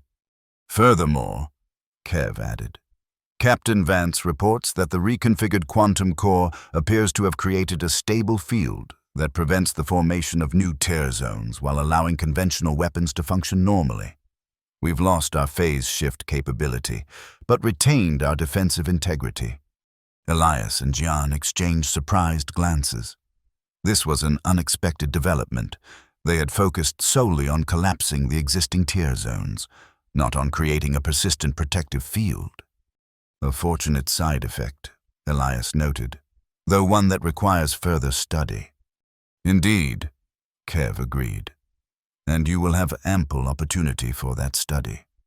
Dr. Merrow, I've convinced High Command that your actions, while unconventional, have opened a diplomatic channel we've been seeking for decades. Instead of a court-martial, you'll be leading a scientific delegation to the peace talks. The Accord is particularly interested in your insights regarding what they're calling the Phantom Realm." Hargrove's expression suggested he wanted to object, but the security officers behind him were already lowering their weapons. The immediate crisis apparently resolved. After a moment of internal struggle, the Admiral's pragmatic nature reasserted itself. "Very well," he conceded, "but I want it noted in the official record that I oppose this course of action." "So noted, Admiral," Kev replied with the ghost of a smile. "Your concerns about tactical disadvantage have been registered, as have Dr. Merrow's concerns about weaponizing souls, which history may judge to be the more significant." When the communication ended, Hargrove departed without further comment, his security team following in confused silence. Left alone in the facility, Elias and Jian began the process of securing the reconfigured quantum core. "Well," Jian remarked after a period of companionable silence, "that was not how I expected this project to end." "No," Elias agreed, finding himself unexpectedly at peace with the outcome, but perhaps it ended as it should have. You realize what this means, Jian continued, gesturing to the core. If consciousness can survive physical death, can be preserved in quantum fields and eventually released, we've essentially confirmed the existence of what some might call a soul. A scientific rather than religious confirmation, Elias noted, but significant nonetheless, and significantly disruptive to your orderly worldview, Jian observed with a knowing smile. Before Elias could formulate a response, the facility door opened once more to admit Leora, still in her flight suit, her expression a mixture of exhaustion and exhilaration. "You did it," she stated simply, crossing to where they stood. "You actually did it." "We did," Elias acknowledged, "though not without your intervention, I suspect. Did you delay Admiral Hargrove somehow?" "Let's just say his shuttle experienced some mysterious navigation errors on the way from the command center," she replied with a hint of mischief. "Nothing dangerous, just time-consuming." "A fortuitous malfunction," Elias noted, not bothering to hide his appreciation. "Very," she agreed, then became more serious. "You should know, when the tier zones collapsed, my pilots reported seeing something. Not just the zones disappearing, but what looked like streams of light departing them, moving outward into space." "The released consciousness," Jian suggested, "moving on to wherever they were meant to go before being trapped." "Maybe," Leora said thoughtfully, "but some of them lingered, particularly around the Accord fleet. Hence their sudden interest in peace talks, I imagine." Elias considered this information with scientific curiosity, suggesting that consciousness, once freed from physical form, retains both agency and purpose. "Fascinating." "Always the scientist," Leora remarked, but her tone was affectionate rather than critical, even when facing the profound mystery of what might be the afterlife itself. "Science is how I make sense of the universe," Elias replied. "Even the parts that defy conventional understanding." "And what about the parts that defy quantification entirely?" she challenged gently. "What does your science tell you about why you chose to sacrifice your life's work today?" It was a question that would have made Elias uncomfortable mere days ago, a question about motivation and values rather than facts and equations. Yet now, having witnessed what he had witnessed, having made the choice he had made, he found he could approach it with the same honesty he applied to scientific inquiry. "My science tells me nothing about that," he admitted. "But I'm beginning to think there are questions beyond science that still require answers." Leora smiled, a genuine expression that transformed her normally serious features. "Well, Dr. Merrow, it seems you might be human after all." The days that followed were a whirlwind of activity as the unexpected ceasefire evolved into formal peace negotiations. The Accord, shaken by what their crews had experienced, proved surprisingly willing to discuss terms that had previously been non-negotiable. For their part, Imperial leadership, confronted with evidence that consciousness survived physical death, found their strategic calculations altered by ethical considerations that had once been dismissed as irrelevant. Elias found himself at the center of these historic developments, not as a weapons designer, but as a bridge between scientific understanding and spiritual implications. The reconfigured quantum core had created a new field of study, what some were calling consciousness physics, and both human and Accord scientists were eager to explore its possibilities. 2 weeks after the Battle of Cygnus, Elias stood in the observation lounge of the diplomatic vessel Concordia, watching the stars drift past as they approached the neutral station where the formal peace treaty would be signed. Behind him, voices murmured as diplomatic staff made final preparations for the historic meeting. "Contemplating your place in history, Dr. Merrow?" He turned to find Admiral Kev beside him, her formal uniform adorned with the ceremonial insignia appropriate for a peace delegation. The past weeks had changed her. The harsh political calculator had been replaced by something more thoughtful, more deliberately balanced in her approach. "Merely contemplating the irony," he replied. "I spent my career developing ways to win a war, only to become instrumental in ending it, and reuniting me with my son, however briefly."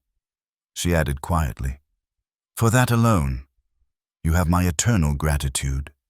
It was the first time she had spoken directly of the moment when the tear zones had collapsed, when Mikhail's consciousness had been among those released from the quantum limbo. Elias had not witnessed their reunion, but he had heard that Admiral Kev had been in the command center when her son's apparition had appeared one final time before passing on.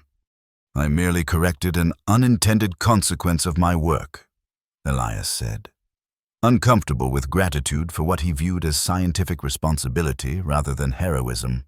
"Nevertheless," she insisted, "some might see poetry in it. The man who orphaned himself through emotional detachment, freeing countless souls from eternal isolation." Elias raised an eyebrow at this psychological assessment. "I wasn't aware my personal history was of such interest to you. Admiral, know your allies as well as your enemies," she replied with a slight smile. "Besides, I find myself more interested in people these days.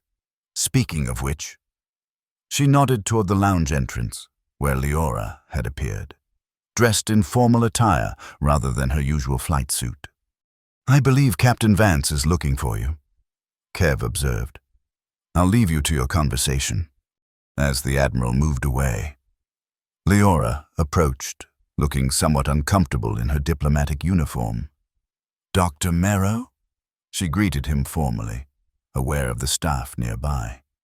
"Captain Vance," he returned with equal formality. "Or should I say ambassador? I understand you've been appointed as military liaison to the Joint Research Initiative." "A surprising development," she acknowledged. "Apparently, my experience with quantum anomalies makes me uniquely qualified." "A logical choice," Elias agreed, "though I suspect Admiral Kev had additional motives for the appointment." "Oh?"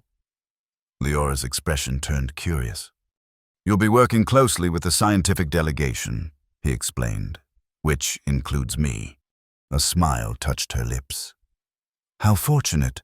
I've developed quite an interest in quantum consciousness theory." "As have I," Elias admitted, finding himself unusually pleased by this arrangement. "Though my understanding has evolved significantly since our first conversation on the subject. When I asked how ghosts fit into your equations?" "Precisely." He turned back to the viewport, watching the stars with a new appreciation for the mysteries they might contain. "I still don't have a complete answer to that question." "Perhaps that's the point," Leora suggested, moving to stand beside him. "Some questions aren't meant to be fully answered, just explored." Elias considered this perspective, so at odds with his lifelong pursuit of definitive solutions. Yet after what he had witnessed, consciousness persisting beyond physical form, influencing reality from beyond conventional understanding, he found himself more open to ambiguity than ever before. "An exploration, then," he agreed. "One I find myself unexpectedly eager to begin." As the diplomatic vessel approached the peace station, Elias reflected on the journey that had brought him to this moment. He had begun as a weapons designer, seeing war as a problem to be solved through superior technology and strategy. Now he stood on the brink of peace, having discovered that the greatest mysteries lay not in quantum mechanics or military doctrine, but in the nature of consciousness itself. The final peace conference was held in a massive chamber aboard the neutral station, with representatives from both the Imperium and the Celestial Accord seated around a circular table that symbolized their newfound equality. Elias, as head of the scientific delegation, was positioned prominently beside Admiral Kev, while Leora sat across from them with the military liaison team. The formal proceedings were conducted with solemn ceremony, but Elias found his attention drawn to the subtle signs of change in both delegations. The Accord representatives, normally reserved and formal in their interactions with humans, displayed a new openness, even curiosity. The Imperial officers, typically rigid in their adherence to protocol, showed unexpected flexibility in negotiation points that would once have been considered non-negotiable. When the treaty was finally signed, establishing not just peace but a framework for scientific and cultural exchange between the former enemies, a palpable sense of relief swept through the chamber. 30 years of Cold War, preceded by active conflict, had officially ended, not through military victory, but through a shared recognition of something that transcended political and species boundaries. The reception that followed was more relaxed, allowing for informal conversations between individuals who would once have met only across battlefields. Elias found himself approached by an Accord scientist, a tall, graceful being with iridescent skin and compound eyes that reflected light in mesmerizing patterns. "Dr. Mero." The Accord scientist greeted him in the formal tones of the translator device attached to its thorax. "I am senior researcher Thalaxis. Your work on quantum consciousness has profoundly altered our understanding of existence. An unintended consequence of weapons research," Elias admitted candidly, "but one I've come to appreciate. In our culture, we have long believed that consciousness transcends physical form," Thalaxis explained. "But we had no scientific framework for this belief until your discovery of the tear zones. A discovery I nearly weaponized," Elias pointed out, "yet chose not to, at great personal risk." Thalaxis countered, "which suggests a capacity for ethical growth that some among my kind doubted humans possessed." Before Elias could respond to this backhanded compliment, Admiral Kev joined their conversation, followed closely by Leora and Jian. "Dr. Mero's ethical evolution has surprised many of us," Kev remarked dryly. "Though perhaps it shouldn't have. Even the most rigorous scientific mind must eventually confront questions beyond empirical measurement." "Indeed," Thalaxis agreed. "Which is why my government proposes a joint research initiative, humans and Accord working together to study the quantum properties of consciousness without the destructive application that created the tear zones. A peaceful application of what began as a weapon," Jian observed. "There's a certain poetry to that." "More than poetry," Leora added. "There's justice. Those trapped in the tear zones, human and Accord alike, suffered together.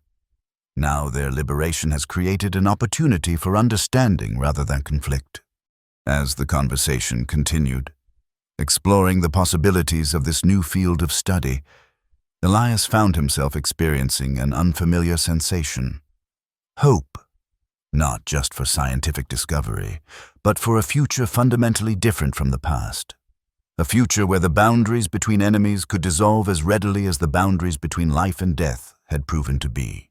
Later, as the reception wound down, Elias found a quiet moment alone in an observation bubble extending from the station's main hull.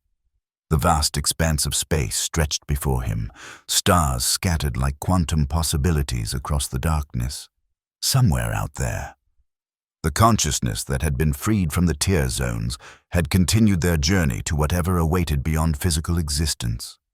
He heard soft footsteps behind him and turned to see Leora approaching, 2 glasses of champagne in her hands. She offered one to him with a slight smile. "To unexpected outcomes," she proposed as a toast. "And unanswered questions," he added, gently touching his glass to hers. They drank in companionable silence, watching the stars together. After a moment, Leora spoke again, her voice thoughtful. "You know, when I first met you, I thought you were entirely detached from human concerns, all equations and strategy. No emotion or ethics." "A fair assessment at the time," Elias acknowledged. "What changed?" she asked.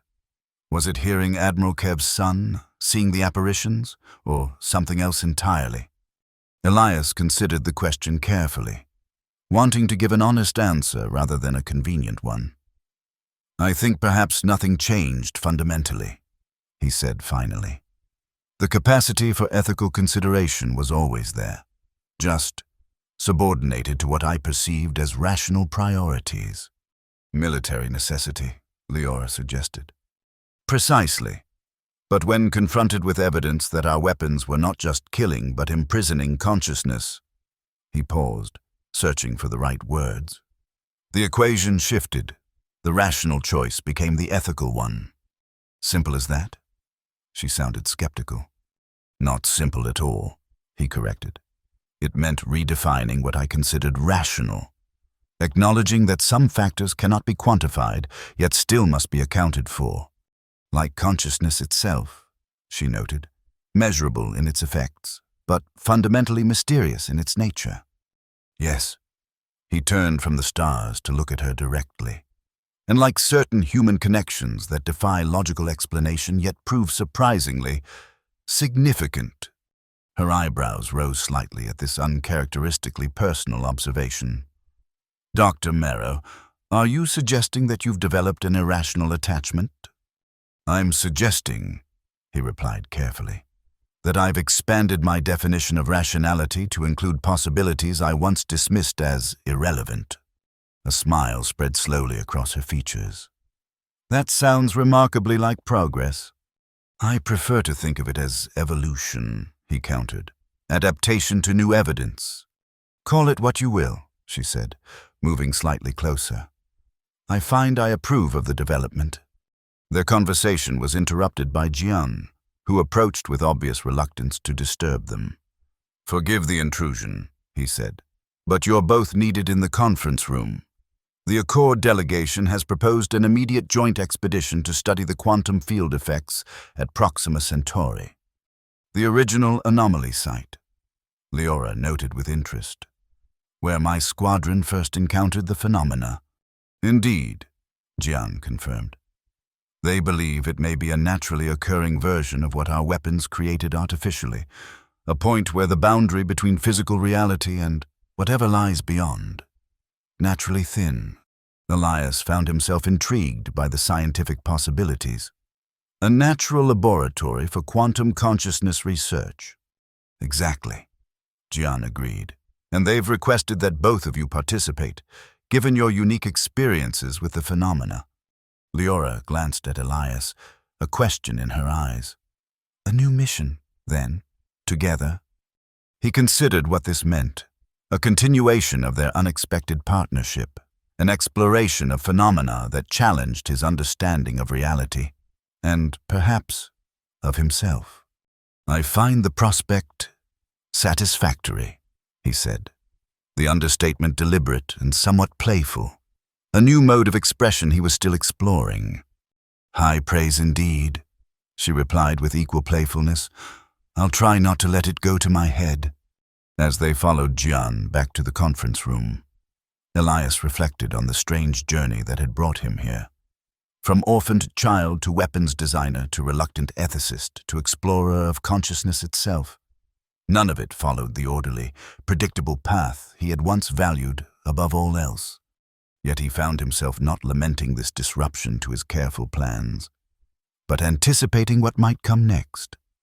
For the first time in his life, the uncertainty of the future felt not like a problem to be solved, but a mystery to be embraced. 3 months later, the research vessel Quantum Explorer approached the anomaly at Proxima Centauri. The ship had been specially designed for the joint mission, incorporating both Imperial and Accord technology, with laboratories equipped to study the unusual phenomena they expected to encounter. Elias stood on the observation deck, reviewing data from the preliminary scans. The anomaly appeared as a shimmering distortion in space, similar to the tear zones but naturally occurring and more stable.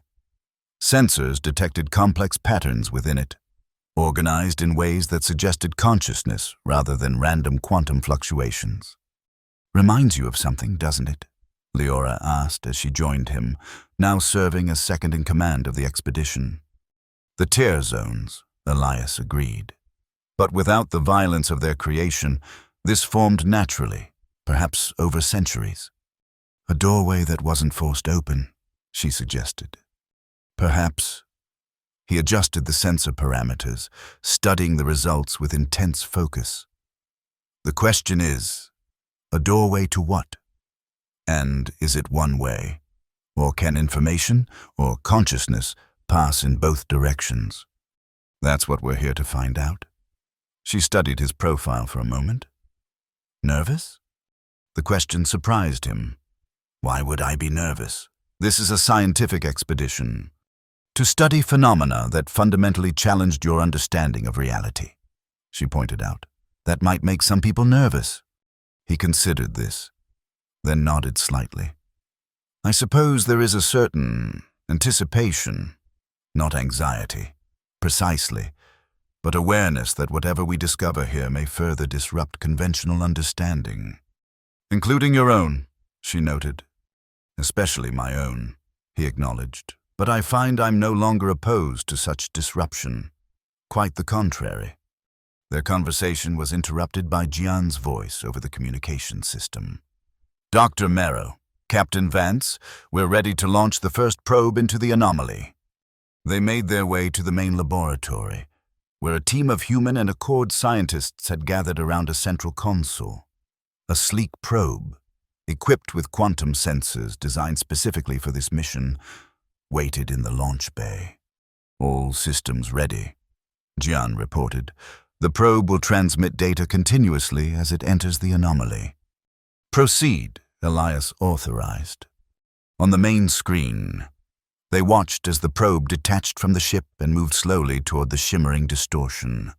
As it entered the anomaly, the sensor readings began to fluctuate wildly before stabilizing into patterns that resembled neural activity, similar to what they had observed in the tear zones, but more complex, more coherent.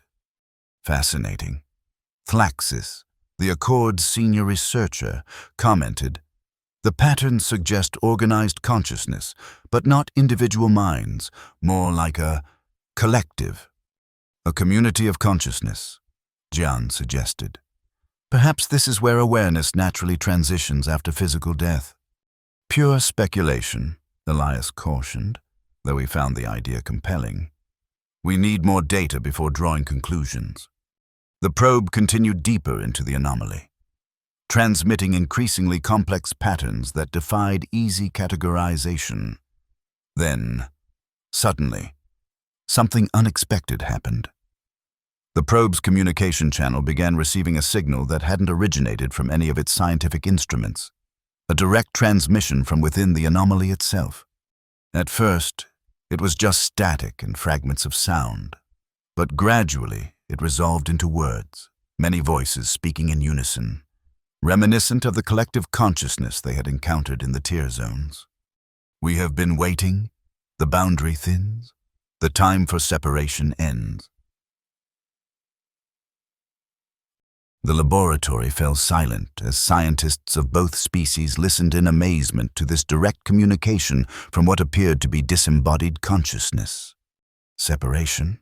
Leora questioned softly. Between what? As if in response to her question. The transmission continued. Between matter and mind, between life and afterlife, between your realm and ours. Elias leaned forward, scientific curiosity overriding all other considerations. Can you explain the nature of your existence? Are you what humans would call souls, consciousness that has survived physical death? We are that and more. Some once lived in physical form, others have always existed as pure consciousness.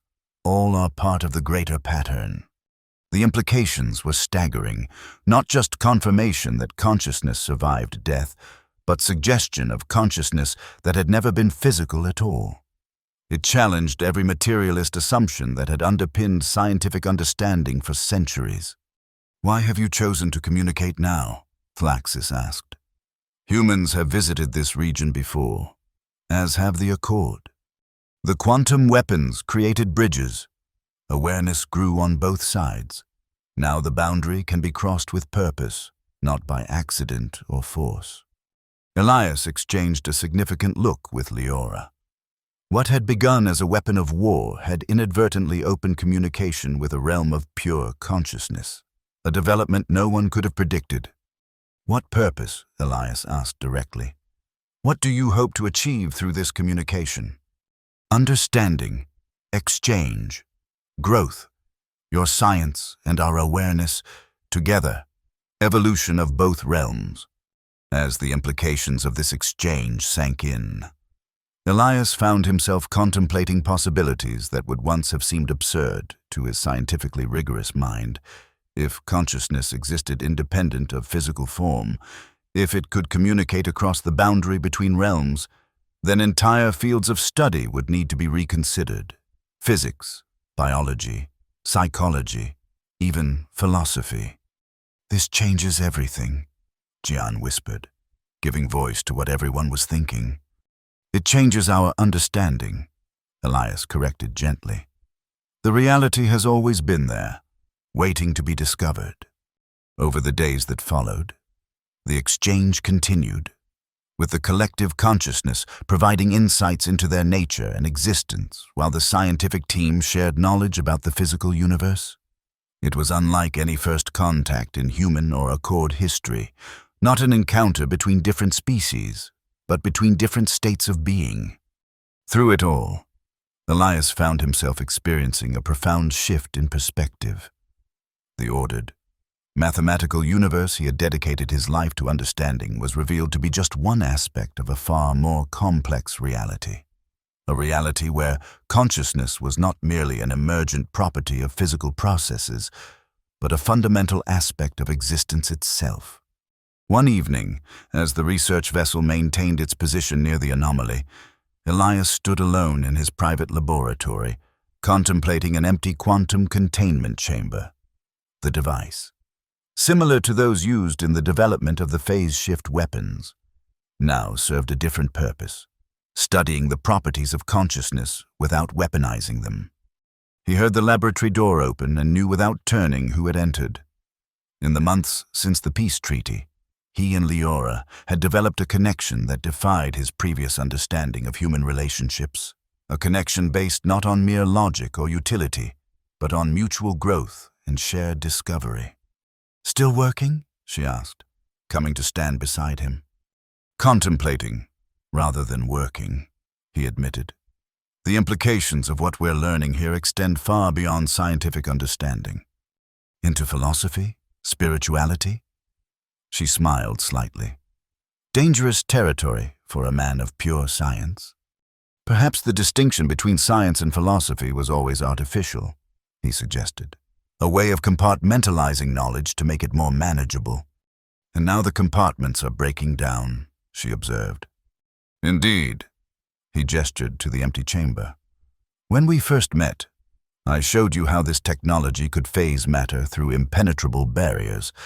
Now we know it can do the same for consciousness, create passages between realms thought to be forever separate." "If war can trap souls," Leora said quietly, echoing something he had once said, "can peace set them free?" "It would appear so," he agreed. "Though I'm beginning to think it's not just about setting them free, but about learning from them, expanding our understanding beyond the limits of physical existence." She studied him with a thoughtful expression. "You've changed, Elias. The man I met on the Astraeus would never have spoken this way." "Evolution in response to new evidence," he replied with the hint of a smile. "The only rational approach. Is that all it is? Rationality?" He considered the question seriously, wanting to give an honest answer. "No," he said finally. "It's also connection. To you, to Jan, to Admiral Kev, even to those consciousnesses we've encountered. I've spent my life avoiding emotional attachments, believing they clouded judgment. Now I'm beginning to think they might actually enhance it, provide context and meaning that pure logic cannot." "That's quite an admission from the man who once told me feelings are irrelevant to strategic outcomes," she noted, moving slightly closer. "An incomplete analysis based on insufficient data," he acknowledged, "subject to revision upon further evidence." Her smile widened at his characteristically technical phrasing of what was, in essence, a deeply personal revelation. "And what does your revised analysis suggest about our particular connection?" For once, Elias found himself without a carefully calculated response. The relationship that had developed between them defied his previous categories of professional collaboration or strategic alliance. It was something both simpler and more complex, a sharing of experience, understanding, and growth that enhanced rather than diminished his capacity for rational thought. "It suggests," he said finally, meeting her gaze directly, "that some connections transcend rational explanation yet remain entirely necessary." "Necessary for what?" She pressed gently. "For completeness," he replied. "For understanding reality in all its dimensions, not merely those that can be measured and quantified." She nodded slowly, accepting this answer for what it was. Not a conventional declaration of feeling, but a profound acknowledgement of significance from a man who had spent his life avoiding exactly such attachments. "Well, Dr. Merrow," she said, reaching out to take his hand in a gesture that would once have made him deeply uncomfortable but now felt entirely natural. "I find your revised analysis quite satisfactory." As they stood together before the empty quantum chamber, Elias reflected on the journey that had brought him here, from the orphaned child who had retreated into the cold comfort of equations, to the weapons designer who had helped create a technology that bridged realms, to the man he was becoming now, open to connections both scientific and personal. The quantum phantoms had changed everything: his understanding of reality, his approach to science, his capacity for connection. What had begun as a weapon had become a doorway, not just between physical reality and the realm of pure consciousness, but between the isolated existence he had constructed for himself and a far richer, more complex way of being. If war could trap souls in quantum limbo, then perhaps peace could indeed set them free. And in freeing them, free others as well, not from a prison of quantum fields, but from the self-imposed limitations of a world defined solely by what could be measured and calculated. As the research vessel Quantum Explorer continued its mission at the boundary between realms, that question, if war can trap souls, can peace set them free, found its answer not just in scientific discovery, but in the connections formed between former enemies, between scientists and the consciousness they studied, and between individuals who had found in each other something that transcended rational explanation yet remained entirely necessary. The quantum phantoms, born in warfare, had ultimately led to an understanding that war itself could never have achieved, that consciousness, whether embodied or free, existed to connect, to grow, and ultimately, to transcend the boundaries that separated realms of existence. And in that understanding lay the possibility of a future where such boundaries, while acknowledged, need never again become barriers to the evolution of consciousness in all its forms.